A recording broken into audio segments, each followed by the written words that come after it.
सब एक दूसरे के कार्यकर्ता ही हैं। ठीक, हमारी नेता केवल हमारी माननीय बहन जी हैं।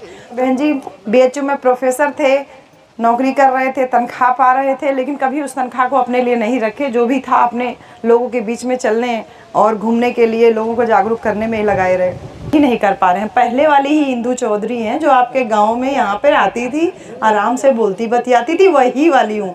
इतना माला पहना रहे थे, कौन जरूरत, इसी मारे नेता लोगों का दिमाग खराब हो जाता। हमको वजह समझ में आ रही है। इसे पहले बोले विधानसभा अध्यक्ष जी को कि एक पहरा ले भैया, कौनो सुरखा के पर नहीं लग गए हमको। आपकी बेटी हूँ मैं, आपकी बहन हूँ। जैसे पहले आती थी गांव गांव में, वैसे अभी आ रही हूँ, आगे भी आती रहूँगी। हाँ, ये है कि स्पेशल हो गई हूँ कि बहन जी ने बड़ी जिम्मेदारी हमको दे दी है, तो कुछ काम तो करना है ही है, लेकिन हूँ आपके बीच की ही और हमेशा वैसी ही रहूँगी। अभी जितने लोग पहले कार्यक्रम में दिखते थे, अभी सब भौकाल झाड़ रहे हैं, मैं फलाना अध्यक्ष, मैं फलाना अध्यक्ष। अरे भैया, हम लोग सब एक दूसरे के कार्यकर्ता ही हैं। ठीक, हमारी नेता केवल हमारी माननीय बहन जी हैं। तो बहनी, हमारी बहन जी हमके इतना बड़ा जिम्मेदारी सौंपनी, एकदम ऐसा लागत है कि इतना बड़ा काम हमन के करे के है और अकेले हमरे बस का ना है करे खातिर। ये बिना आप लोगों के सहयोग के, बिना आप लोगों के पार्टिसिपेशन के ये काम नहीं हो सकता। आप लोगों के बीच में पहले भी आई हूँ, रात रात में कार्यक्रम, यहाँ एक एक डेढ़ बजे तक कार्यक्रम हुआ है। हाँ, गाना बजाना से ले करके मंच वाला कार्यक्रम होता रहता था। और जयंती पे तो खैर माहौल नंबर 1 पे हमेशा रहा है कि दिन रात दिन रात दिन रात इधर कार्यक्रम होता रहता है। तो बहन जी बीएचयू में प्रोफेसर थे, नौकरी कर रहे थे, तनख्वाह पा रहे थे, लेकिन कभी उस तनख्वाह को अपने लिए नहीं रखे। जो भी था अपने लोगों के बीच में चलने और घूमने के लिए, लोगों को जागरूक करने में ही लगाए रहे। बहन जी से मुलाकात हुई और ऐसा संजोग बना कि बहन जी ने कहा कि आप लोकसभा लड़ जाइए लालगंज। तो अब हम हाथ जोड़ लिए बहन जी, क्योंकि उनको ना कहने का तो साहस हम में से किसी के पास नहीं है। हमने कहा जो आपका आदेश होगा बहन जी, उसका पालन होगा। उन्होंने कहा कि हम चाह रहे हैं कि आपके जैसा महिला प्रत्याशी जो है वो क्षेत्र में जाए, फील्ड में जाए। काफ़ी लंबे समय से आप काम कर रही हैं। तो एक चीज़ मुझे बहन जी से मिल करके कन्फर्म हुई कि यहाँ जितने भी लोग हैं जो काम कर रहे हैं, बहन जी की नज़र सबके ऊपर है। क्योंकि इस आईटी के दौर में, सूचना प्रौद्योगिकी के दौर में कोई भी चीज़ छुपी नहीं रह सकती बहन जी। लड़का लोग चोरी से बतियावे ना, लड़की लोगन से, या लड़की लोग चोरी से लड़का लोगन से बतिया, सोचे ने कुछ पता ना चली। आज के दौर में सब कुछ सबको पता रहता है। मोबाइल में रिकॉर्डिंग वाला सिस्टम है, यूट्यूब है, फेसबुक है, इतना सारा सोशल मीडिया है कि आप कोई भी काम करके अगर उस पर डालते हैं तो वो पूरा संदेश पूरी दुनिया तक पहुंच रहा है। इसलिए ईमानदारी से अपने काम को अंजाम दीजिए बहन जी। हम लगातार आपके बीच में जा रहे थे, तो हमने पहले भी आपसे कहा था कि हमको राजनीति करने का, हमको नेता बनने का कभी भी शौक नहीं रहा, आज भी नहीं है।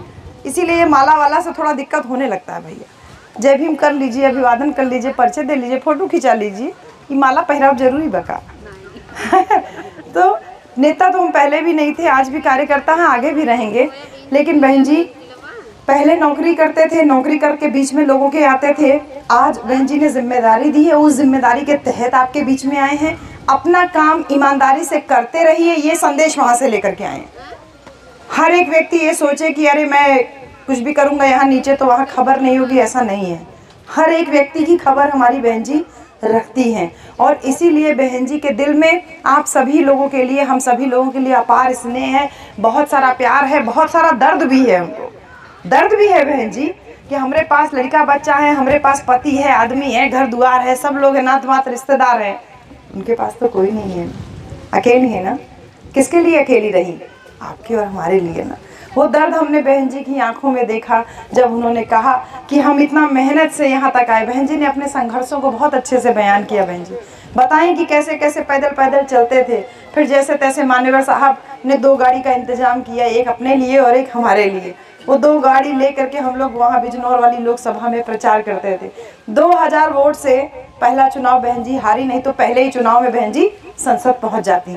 बहन जी ने एक बात कही, कहा कि अगर मेरे पास 2 गाड़ी और होती तो हम पहला चुनाव जीत जाते।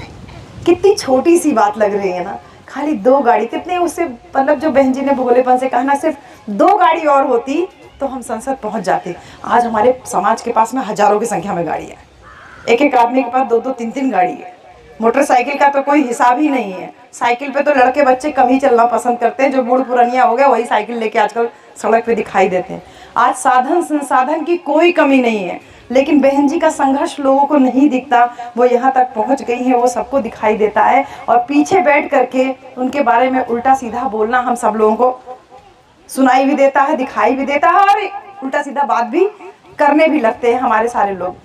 तो हम भी उससे अछूते नहीं थे, हम भी अछूते नहीं थे, हमारे भी दिमाग में बहुत सारी भ्रांति थी, लेकिन हम बहन जी से मिल करके एकदम साफ हो गए। क्योंकि बहन जी एकदम 24 कैरेट गोल्ड है, बहन जी एकदम प्योर, जिसको कहते हैं ना 24 कैरेट गोल्ड है बहन जी, एकदम वो हीरा जो खाली अपनी चमक से समाज को जागृत कर रहा है, समाज को जगमग कर रहा है, और जिसने अपने लिए कुछ भी नहीं रखा बहन जी।